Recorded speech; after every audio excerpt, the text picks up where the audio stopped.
Hello everyone, it's me Clayton. I just finished watching Power Rangers Once and Always, which is basically a 1 hour special dedicated to the memory of a certain ranger, as we get to see the old rangers come back one more time to take out robotic Rita Repulsa.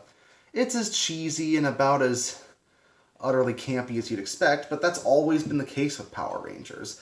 And thankfully it embraces its own cheesiness to deliver a love letter to the fans. But let's get to the story, shall we? The story revolves around Rita Repulsa, once again played by Barbara Goodson, who probably has just as much over-the-top energy as she always did. Anyways, Rita Repulsa comes back as a robot and fights the Rangers, and she's the one who actually ends up killing Trini in this universe. Since Thuy Trang, the actress who played Trini in the original series, has been dead ever since 2001, but this is the first time that we actually see her death being acknowledged in universe, where Rita Repulsa was the one to do the actual killing, and the special mainly focuses on Billy and Zack, played once again by David Yost and Walter Emmanuel Jones, as they have to raise Trini's daughter, Maine, as she decides that she wants to become a ranger too to avenge her mother. All while Rita Repulsa is taking the rangers from various teams and trying to use them to create a time portal to meet with her younger self, so she can accomplish her objectives like she tried to do 30 years ago. So that's all I'll say about the story.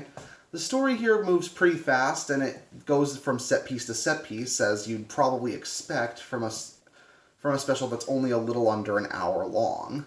But it definitely does feel like a classic Power Rangers episode in the traditional sense. There's a lot of cool martial arts fights, there's a lot of cheesy special effects that, yes, look really cheap, but at the same time, it's not like they looked real in the original series anyways.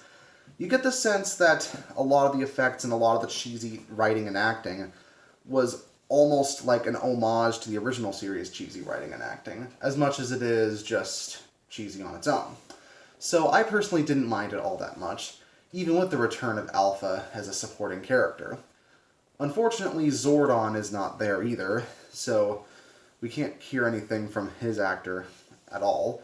And surprisingly, I heard that a lot of this was filmed before Jason David Frank passed away, who plays Tommy Oliver, which is why you can hear some of his vocal recordings as the Green Ranger.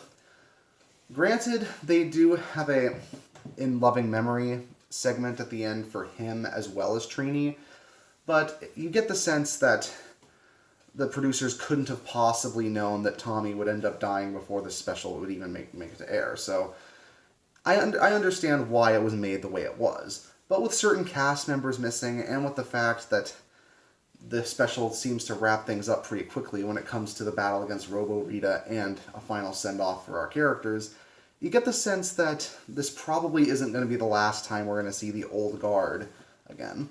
Thankfully, David Yost and Walter Emmanuel Jones do deliver in the emotional scenes, and it is nice to see some of the older characters like Rocky and Catherine return as well.